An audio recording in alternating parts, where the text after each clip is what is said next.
Hey, what's up, everybody? Stumperton back again with another roundup of the news coming out of Hollywood in the past few days. As always, every story I'm going to talk about is coming from articles from the Hollywood Reporter, Deadline, and Variety. If you'd like to read those articles in full straight from the source, I'll have them linked down in the description. And without further ado, let's just jump right into it. All right, so for the first story of the day, Andrew Garfield would love to play Spider-Man again. It just would have to be very weird and strange.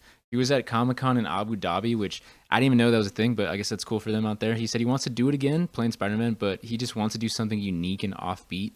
He wants to do something more like Spider-Verse in terms of the creative freedom that they have. And when asked if he would come back, he said he would 100% if it was the right thing, if it was additive to the culture, if there's a great concept or something that hasn't been done before. So this seems like a pretty boilerplate response. Like, of course, who wouldn't love to play Spider-Man? I know he loves the character a lot. He never got to finish his third movie. He did come back for No Way Home, but that wasn't really like his movie. I'm sure he'd love to play the character again, but obviously, like, there's no announcement. I don't think Marvel's saying that they're gonna move forward with him or in any regard. And obviously, like, he's an actor. He'd love to get paid and have a job. So this is kind of a non-story, but obviously he's still up to it. So we'll see where it goes. All right, switching gears, Joseph Zada and Whitney Peak have been cast as the leads in the Hunger Games Sunrise on the Reaping. Joseph Zada is going to be playing Hamish Abernathy, who is played by Woody Harrelson in the original series of films. And Whitney Peak is going to be playing Hamish's girlfriend, whose character name is Lenore Dove Bird, which is such a funny name for somebody.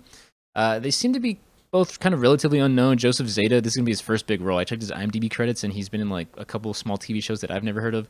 Whitney Peak, on the other hand, has been in the Gossip Girl reboot, The Chilling Adventures of Sabrina, and Hocus Pocus 2, but this is also like my first time hearing about her, so I'm glad that they got relatively unknown actors for this because I know Twitter was trying to do some crazy fan casts.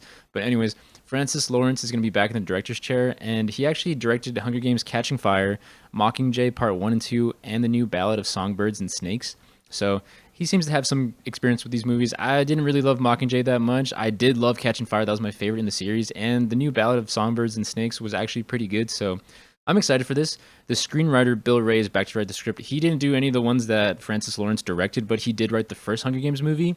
And he seems like a little hit and miss. Since the first Hunger Games movie, he wrote Captain Phillips and Overlord, which I think were pretty decent. But he also wrote Gemini Man and Terminator Dark Fate. So I mean, this being just another adaptation, like you have the skeleton of the story in the book, so probably shouldn't be too bad. And with a director who's been familiar with this series, I think it's going to do all right. Also, in addition, Jesse Plemons was just announced as playing Plutarch Heavensbee. These characters have such funny ass names, dude. He was originally played by the late Philip Seymour Hoffman, so he's got pretty big shoes to fill. But I think Jesse Plemons is a pretty established actor, and he's done really good work in everything that I've seen him in. So I'm also doubly excited for this.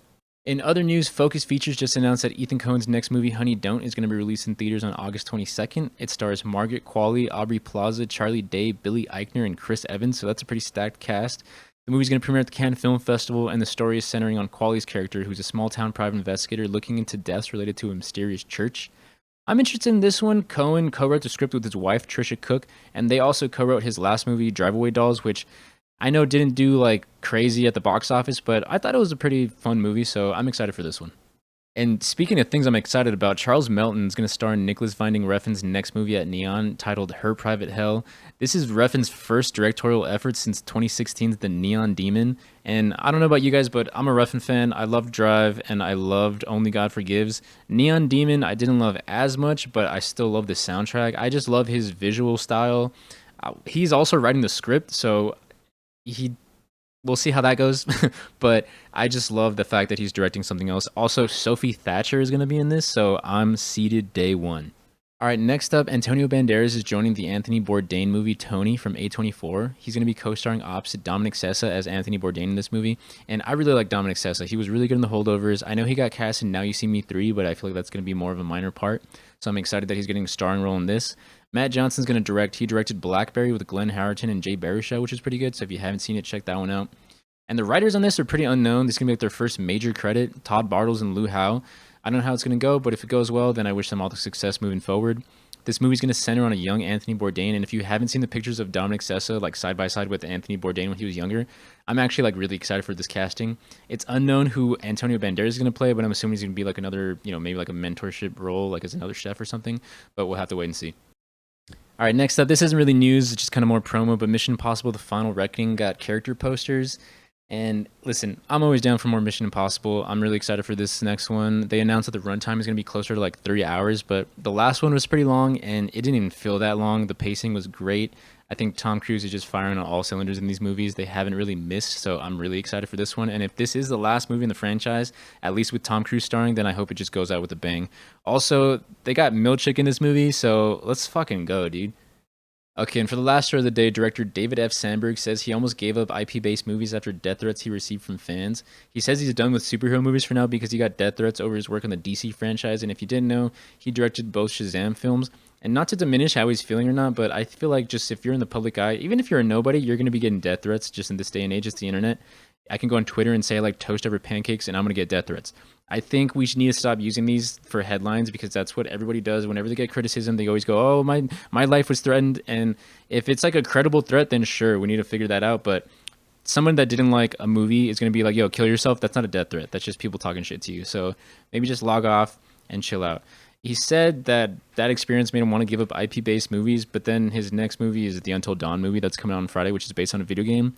And he said he loved the script because it wasn't trying to recreate the game. So I just have to ask, why the fuck are you making it then? Like, I don't understand why people make movies based off of video games and then try to do their best to not have it relate to the game at all.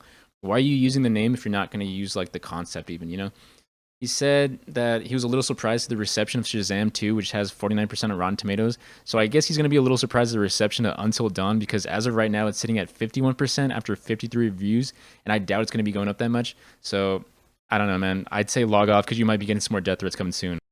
Alright, that's going to do it for me. I'll be back with a new video soon. Remember to subscribe to stay up to date, and if you'd like to watch my last video, you can check it out right here. Take care, guys. Peace.